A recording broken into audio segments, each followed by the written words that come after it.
And I'm so excited about the many ways that we are doing that in our community. Thank you and welcome.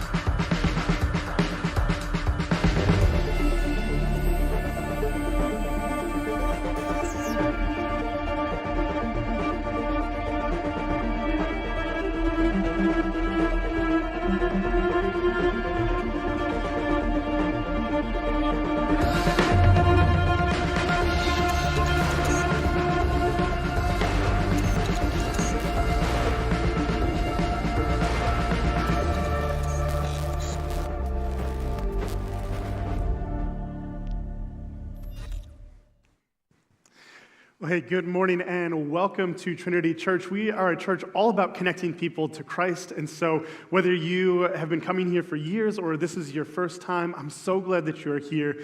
We hope that this is a place that you can gather, grow, give, and go with the people around us and continue to grow in your relationship with God. My name is Pastor Mike. I'm one of the pastors here. And the past few weeks, we've been in a message series called What the Tech, in which we have been focusing on a singular question, which is, what could a healthy Christian relationship with technology even look like here in the digital age? That our digital technology is changing so rapidly that our knowledge is outstripping our wisdom in some ways. And so we've been asking, how do we anchor ourselves really well in Jesus in a way that allows us not to abandon technology, but to use it in a way that is edifying and God-honoring? Now, today I want to start with a verse that actually comes from a book of wisdom. So one of our best book of wisdom is called Proverbs, which comes halfway in the middle of the Bible, and it's a collection of sayings mostly written by King Solomon. And one of the phrases that comes very early on is this idea of guard your heart above all else, for it determines the course of your life. And even if you're somebody that has never been in church or has never cracked open the Bible for yourself, you've probably heard this phrase, guard your heart, to be used before. That we often will say it for relationships, we'll say it about the things that we consume. And yet, I know that you have heard it said, guard your heart, but I say to you, guard your algorithm. That in 2026, one of the things that can influence us the most is the algorithms that shape our digital online experience. And while the term algorithm is actually really broad in its sort of mathematical and symbolic logic use, just know that when I am using the term algorithm today, what I'm specifically referring to is a data tracking system in which an individual's internet search history and browsing habits are used to present them with similar or related material on social media or other platforms. So it is the algorithm that governs our social media, it governs our search history. That is what I'm talking about specifically today. And if you ask anybody who's in the tech industry, they will talk to you about how algorithms are great. That the promise of algorithms in the digital age is that they customize our experience to help us better access our desires. They help us show us more of the things that we like and show us less of the things that we don't like. And so algorithms can be really helpful when we are interacting with our digital age apps. If you're on Netflix or Disney Plus and you watch a show or a movie and you're like, oh, I really, really like that. The algorithm will be like, ooh, if you liked this, maybe you will also be interested in that. And that can be really helpful. In the same way, our social media can be like, hey, if you enjoy talking to this person, maybe you know this person. Or maybe you want to hear opinions from other people that share the same view as you. And algorithms can even help us find the stuff that we want and help us find the food that we want. Algorithms can be incredibly powerful in making efficient our ability to find the things and the people that we want to interact with. And yet, the peril of algorithms is that as algorithms tailor our experience to us, They often are maximizing what the world desires out of us and not just what we want out of it. That most of us have had the experience at some point in our lives in which we probably have been talking to a friend about something, all of a sudden to realize that our devices have been listening to us as we get an ad for that thing right afterwards. Has anybody had that experience? Yeah, well, I wanted to do an experiment this week to see how fast my algorithm would then pick up something that I had never expressed any interest in before and begin to try to influence me to buy something that I would never buy otherwise. And so the first thing that came to my mind was cowboy boots. I grew up in suburban Minnesota with no need for cowboy boots, and so I thought this would be a good test, something I've never expressed interest in before. How fast would my algorithm pick up and try to sell me cowboy boots? So I tried three things. One is I had a texting conversation with my wife about cowboy boots and being like, hey, do you think I would look good in cowboy boots? And then I had an in-person conversation where my phone could hear me, where I was talking to Brittany Friesen, our children's director, about cowboy boots. And then I did one singular Google search on cowboy boots. And I was like, how long is it going to take for the internet to do its thing and show me cowboy boots? The answer for me was about 3 hours. That I texted my wife at about 3:45 on Wednesday, and by 7 o'clock, I got my first advertisement on TikTok for cowboy boots. Now, Facebook is a little bit less smart, and it showed me boots, but not really cowboy boots. But Instagram, though, which is connected to Facebook, it got it perfectly right because, man, those are some good-looking cowboy boots. But as I was screenshotting and lingering on these advertisements so that I could show you guys, my algorithm really started to pick up, like, you must really love cowboy boots, so much so that the only advertisements that I got for the next few days was all cowboy boots. And so when I finally told Rachel that I was doing this experiment, her reaction was, so you're not buying cowboy boots? I think she was actually a little bit hopeful to see the yeehaw version of Mike. But regardless, what it showed me is how quickly and how fast we can take something that is maybe it's a genuine desire or interest of us. And then all of a sudden, the world begins to take that and say, ooh, I have something to hold on to. How can I influence this person to do something that I want, which is to buy my product or to see ads and get more money from advertisers because I know this person is interested in this. You see, my reflection on this experiment is that just as much as we control and influence our algorithms influence us. That just as much as we try to control our technology, it can control us as well. And I spent a little bit of time in research this week listening to a documentary called The Social Dilemma that is on Netflix, where there's a bunch of guys who used to be tech advisors and were influential in Facebook, Google, et cetera, as they were building these algorithms. And it became apparent to me how much big tech algorithms will attempt to influence your mind and your behavior.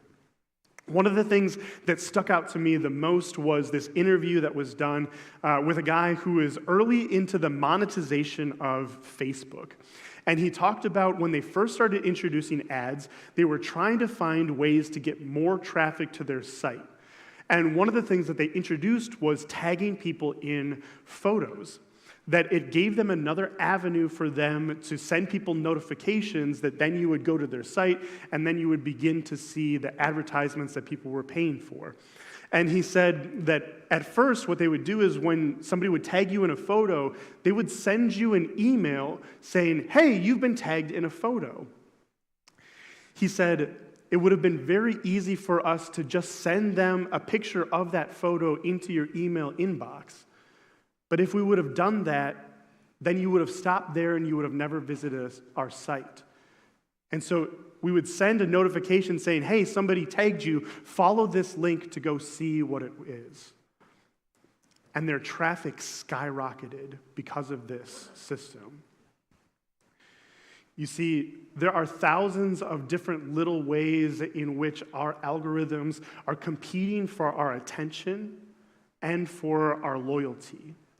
There are lots of ways that we are being influenced by our technology that we are not initially cognizant of. But I think one of the quotes that I really hold on to is to say, one of the guys said, look, if you are getting a product for free, then you are not the consumer, you are the product. And so if you are using social media and you get it for free as a service, know that you are not the consumer of that product, but actually you are the product that they use to sell that to advertisers. Your eyes, your attention is dollar signs for them. And so they are going to try to get you to buy stuff, to influence you to think a certain way, to value certain things. And the world is going to continue to try to get into your mind and into your heart, to try to influence you to do stuff that you may not have done otherwise. Which is why one of the things that anchors me in my faith is this quote that comes from the book of Romans. It was written by the Apostle Paul, who was one of the leaders in the early church. And as he's writing this letter to the Romans who are in this very secular culture, one that is not dominated by either Christianity or Judaism at the time, he talks about how the world is going to try to influence you and try to lead you away from God. And so he says to the people in Rome, he says, do not be conformed to this world, but be transformed by the renewing of your minds, so that you may discern what is the will of God, what is good and acceptable and perfect. My guess is that for most of you, your algorithms are not trying their best to help you discern the will of God. My guess is that most of them are trying to grab your attention to influence your beliefs, to influence your political views, to influence how you spend your money and how you spend your time. And what Paul says is, look, do not be conformed to what they desire, but instead be transformed so that you are able to follow what God desires and wills out of your life. Now, unfortunately, it is not just the world that is going to try to control you and influence you, but unfortunately, other Christians will seek to control your behavior too. I know that is a very big thing. At least when I was growing up, there was a raging debate over whether or not to let your kids read Harry Potter. Because of two things. There was an argument to say, look, if you let your kids read it, they will be fascinated by witchcraft and sorcery, and it will allow all sorts of evil into their lives. And there was another sort of camp that was like, look, it has some really dark themes for children, and if you introduce it too young, then you're going to fill their mind with things that are corrupting. And this was not just for the books that we read, but also the movies that we watched, and also to what we listened to on the radio. I find that between me and my wife, we have lots of moments where I will play a song that I loved from my childhood, and I will watch in horror as my wife has no idea and has never heard this song before, to which she will just say, we didn't listen to heathen music growing up. And the thing is that this is not a new intuition in 2026, but this is an intuition that religious people have had for thousands and thousands of years. It's something that people struggled with even in Jesus' day. That Jesus often had clashes with the Pharisees or other religious leaders because the Pharisees had this mindset that they thought, man, if we can just control what comes into your mind and into your heart and into your body, if we tell you what to eat or how to behave or who to hang out with, then you will be able to follow God better. And yet Jesus points out the hypocrisy in many of these Pharisees who are saying, look, you have to follow these specific hand-washing rituals, and you have to tithe in a certain way or at a certain amount, or that you have to spend time with these people and not these people. And Jesus criticizes them, saying, look, you hold all of these rules together, and yet what comes out of you is greed and a lack of mercy for the people around you. Look, you know that one of the commandments is honor thy mother and father, and yet you are telling people whose parents are in need and could use your financial help to give money to you before helping your parents. That's not honoring your parents. He says you've neglected the greater demands of the law, which is justice and mercy.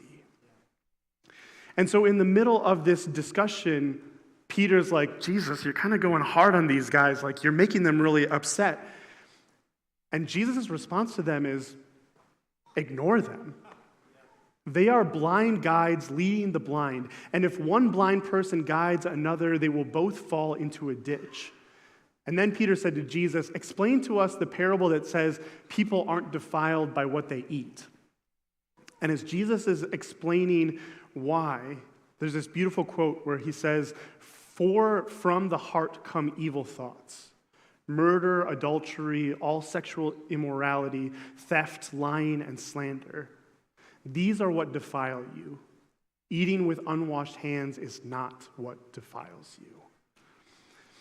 And I say all of this to say is that often people with really good intentions are going to tell you how to live your life. They're going to tell you what to do and what not to do. And yet at the same time, you can abstain from all the correct things.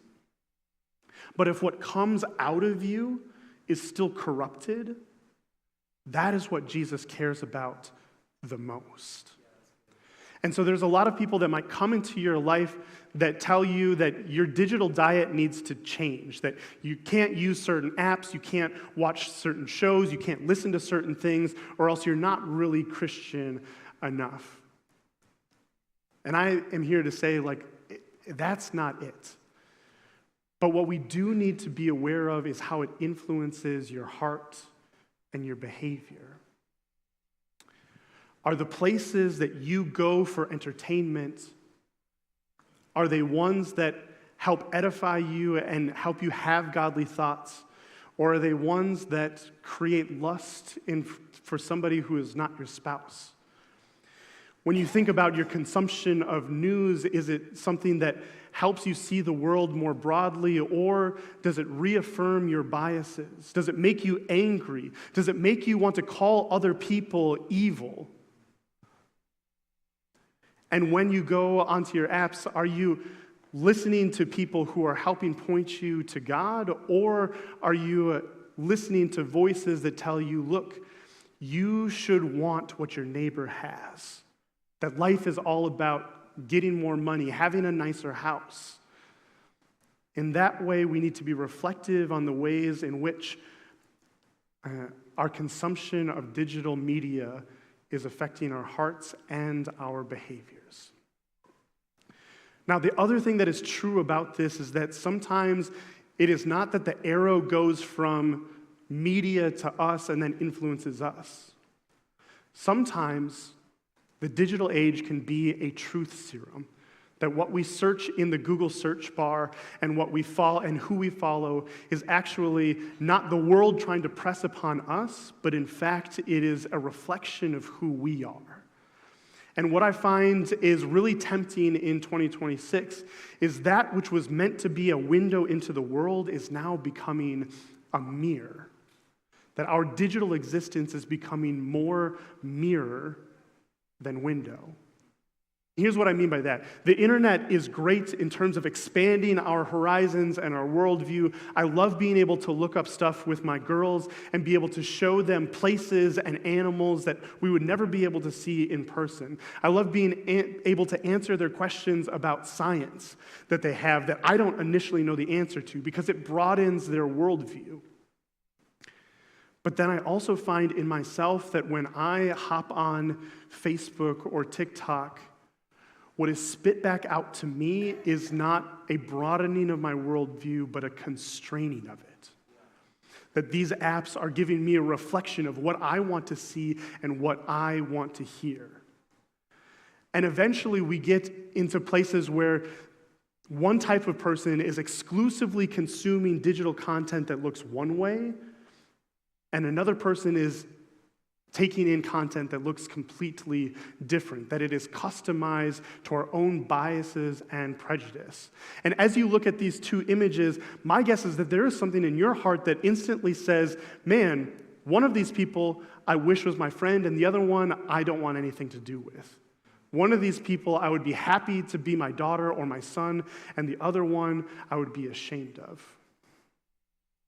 I wonder how much of your digital diet is influencing that intuition. How many times have you either used this phrase yourself or heard somebody else use the phrase, I just can't understand how anybody could believe X? I don't know how anybody could be Christian. I don't know how anybody could be Christian and vote for this person. I don't know how anybody could believe that the world is round. I don't understand how anybody could believe that vaccines are real and helpful. You see, when we use that phrase, it actually betrays something about our own worldview, which is that we have constrained it. One of the temptations in 2026 is not just that we are limiting our ability to see the world around us, but we are actually constructing our own realities that are safe from being influenced by anything outside of it. So many of us live in a digital ecosystem that is only showing us the news that we want to see, only helping us connect with the people that we want to be connected with, and only showing us opinions that we are already predisposed to believe. That even though we exist in the same world, we are living in two different realities. And when we do that, it is so easy for us to cut ourselves off from having empathy and sympathy for people who live differently and see the world differently than we do. And the way that we combat that as Christians is we come back to the words of Jesus and we come back to the words of his disciples. So Peter, one of his closest friends and closest disciples, he wrote a series of letters. And as he was giving a final encouragement in one of his letters, he offers this up, which I think is incredibly insightful for how we ought to conduct ourselves in the digital world. He said, finally, all of you should be of one mind. Sympathize with each other. Love each other as brothers and sisters. Be tender-hearted and keep a humble attitude. Don't repay evil for evil. Don't retaliate with insults. Instead, pay them back with a blessing. That is what God has called you to do, and he will grant you his blessing. I wonder how many of us struggle to have a humble attitude when we're exposed to views that are different than ours. How many of us struggle to sympathize with people that might even be our neighbors when they have a different worldview from us? How many of us, either publicly or privately, make snide remarks and insults at people who seem to see the world in a different way than us? And yet we are called to offer them a blessing. And if you feel like this is convicting in your life, you're not alone. It's convicting in my life as well, because I have found myself having these same thoughts even as a pastor. In a specific instance, my wife has a cousin who loves a certain pastor, and every single time I see this pastor's sound bites and clips, I just start to get angry that I disagree with almost everything that he has to say. And I think, man, who in the world could possibly follow this guy? I don't even think that we believe in the same Jesus. And every time I see this, it makes me a little bit angry. And it also makes me wonder, how could my wife's cousin ever buy into this? Why would she ever want to follow a preacher or a pastor that's like this? Now, one day I chose to eat some humble pie, which is, I had some curiosity. And again, my wife's cousin posted a full sermon that was about 40 minutes long from this pastor. And I was like, you know what? I gotta see what the deal is. What is the appeal of this guy? And I began watching his message, and I was astounded. For the first 30 minutes of the message, not only did he say stuff that I agreed with, but he said it in the same way that I would teach any of you guys. I found that there was a profound agreement on the premises, on what it meant to be Christian and to live a Christian life. And even though in the last 10 minutes of his message, he ended up careening into a place that I wouldn't have, and I found myself still kind of disagreeing with his conclusion, I found that we had way more in common than we had different. And in that way, opening myself up to this different perspective allowed me to have sympathy, grace for my wife's cousin, and also for me to sympathize and empathize with her worldview a little bit better. I wonder how many of us are living in a digital cocoon in which we are unable to break out of, that we do not take the time to listen to people that we might disagree with or who might see the world differently from us. I wonder how many of us seek out news sources that don't reaffirm our biases but actually challenge them. And I wonder how many of us try to be in relationship with people that we struggle with rather than to just cut them off. I wonder what it would look like in your life if, as you are going through your media feed this week and you find an opinion that you find distasteful, instead of blocking that person so you don't see them ever again, what would it look like to actually follow them instead and try to learn something about who they are and why they see the world the way that they do? So as you go into your week, I hope that you are thinking about these questions. First is, are you controlling your algorithm or is it controlling you? Are you the person that is influencing what you see online, or are there ways that you are being influenced without you even knowing about it? Asking the question, am I more focused on regulating what comes into my mind than what comes out of it? Am I trying to abstain from things more than I am trying to live into what Jesus calls us to do, which is to live lives marked by justice, mercy, and generosity for our neighbor? Ask yourself, is my digital world a window or a mirror?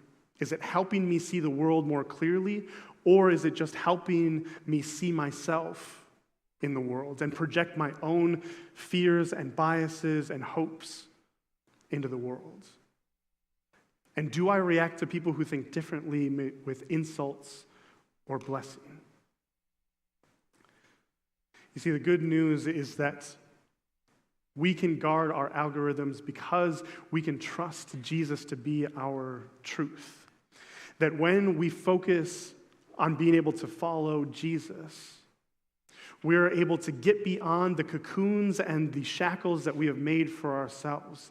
That we no longer have to be imprisoned by what we want out of the world or what the world wants out of us, but instead we have the freedom to live a life that is marked by the will of God, being able to love and serve our neighbors.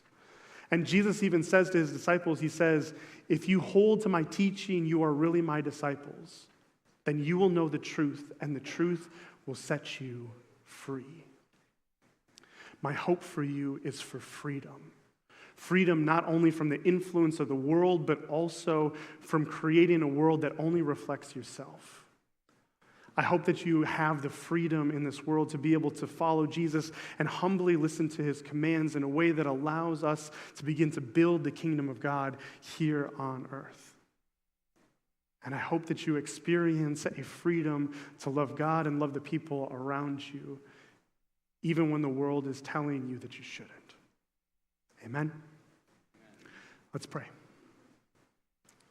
Gracious God, we are sorry for the ways in which our hearts have been hardened at times, for the ways in which we have tried to cut off people from ourselves, and that we have limited the world to what we can see in front of our own face. God, help us to be people that offer blessings rather than insults to others. To have us be people with open hearts, that we might receive your word and to live it out in the world. Help us to be the people that are not focused on limiting other people's freedom, but to live into it ourselves, that we might be your disciples and to be them fully. And help us guard our hearts and guard our algorithms so that we may stay focused on you and your will and your desires and not what the world wants for us. So God, we love you, we trust you, and it's in your name we pray.